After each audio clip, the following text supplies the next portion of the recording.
osjećate napetost, pogledajte kako si možete pomoći. Ako ste primijetili bor ili podbradak, imam nešto i za vas. Pozdrav, moje ime je Svjetlana i u ovom videu pokazat ću vam 3 jednostavne ali učinkovite vježbe za smanjenje boli i napetosti u vratu. Ostanite do kraja jer vas čekaju i 3 bonusa. Ako vam je vrat najčešće napet na stražnjem dijelu, ova vježba će vam donijeti olakšanje. Možete raditi dok sjedite na podu, na kauču, dok gledate televizije, čak i automobilu, ali pazite da ne vozite. Znači, lagano ćemo spustiti bradu prema prsima, prema ovoj rupici između ključnih kosti, koliko ide, i vratimo je u sredinu.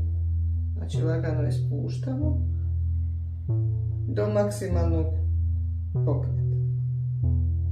I osjećamo lagano stezanje u stražnjem dijelu glave. Ako vam je ovo područje baš napeto, onda ćete osjetiti i stezanje između lopatica, jer se taj veliki trapezni mišić, trapezius, proteže i između lopatica i sa stražnje strane vrata. Ako vam je vrat napet, kad okrećete glavu lijevo-desno, onda je ova vježba za vas. Znači, lagano naknemo uho prema ramenu na istoj strani. To ćemo ponoviti ovako 2 puta.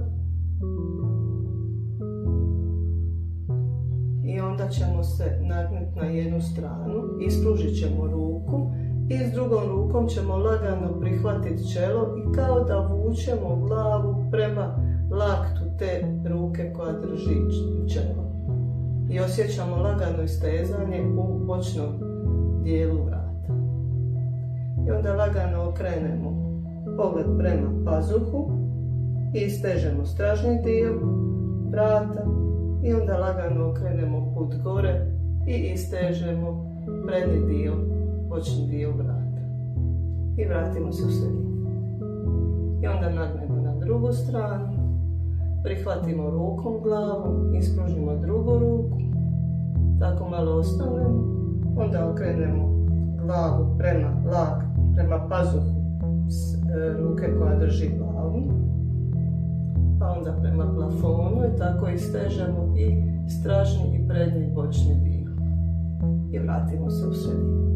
Ako vam vrat škripi dok okrećete glavu lijevo-desno, ova vježba će vam pomoći. Znači, prvo lagano, koliko nas pušta vrat, okrenemo bradu prema ramenu.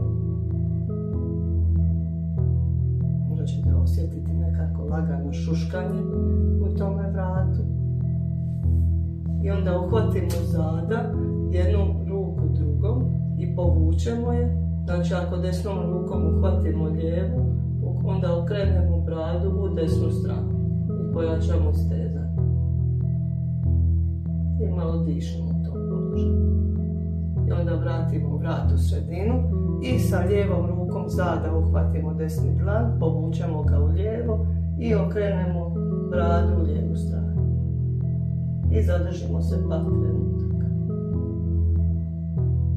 I to ponovimo par puta.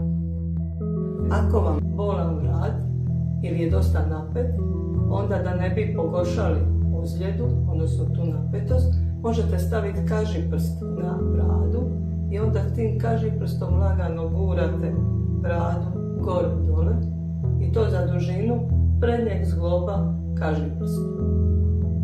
Dok ne postignete mogućnost da vrat sam napravi puni pokret. To možete raditi gore dolje, lijevo desno, čak lagano i sa strane. A ako želite zategnuti vrat i smanjiti podbradak, onda je ovo vježba za vas.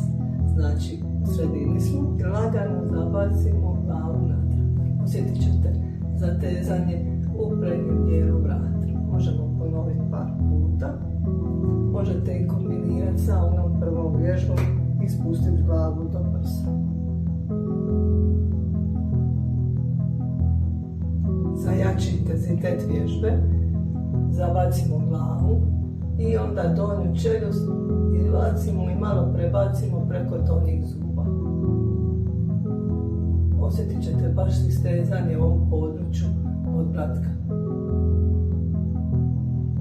Glavu okrenemo u jednu stranu isto prebacimo donje zube preko gornjih, kao bulдог. I to možete ponoviti par puta.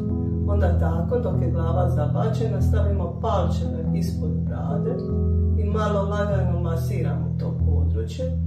Tako se ono drenira.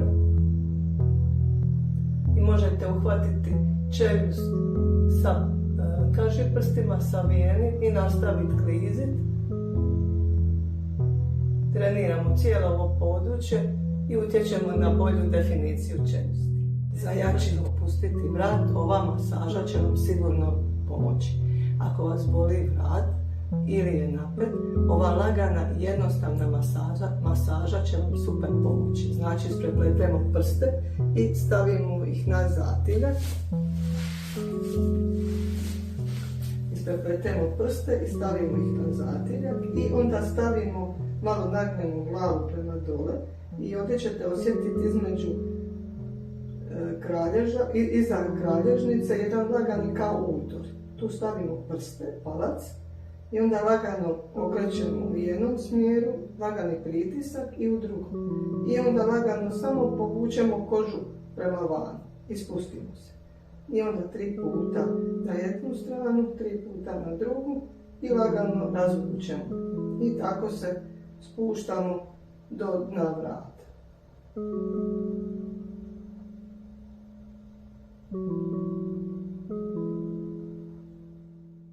Previše gledate u ekrane i patite od takozvanog tek neka ili imate okcipitalne glavobolje, ove vježbe su za vas.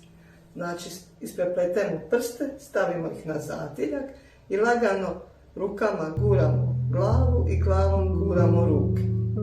Tako jačamo mišiće vrata i istovremeno vraćamo vrat u njegovu poziciju, njegov prirodni položaj. Vježba koja je super za okcipitalnu glavobolju i dalje smo u istom položaju, držimo ruke na zatiljku i lagano bradom idemo prema prsima. Kad brada dođe do prsa, čelom idemo prema pupku. Znači, na taj način se isteže gornji dio vrata u kojem su najčešće ti živci kompresirani i onda izazivaju glavobolju u stražnjem dijelu glave. Kad se dižemo se prvo iz trupa i onda lagano vrat i glavom guramo ruke. Idemo jedan put brada na prsa, čelo prema pupku i onda dignemo se, izrastemo prema gore, ispravimo vrat i dignemo se. Čim napravite ove vježbe, odmah ćete osjetiti razliku. Hvala na gledanju i vidimo se u idućem videu.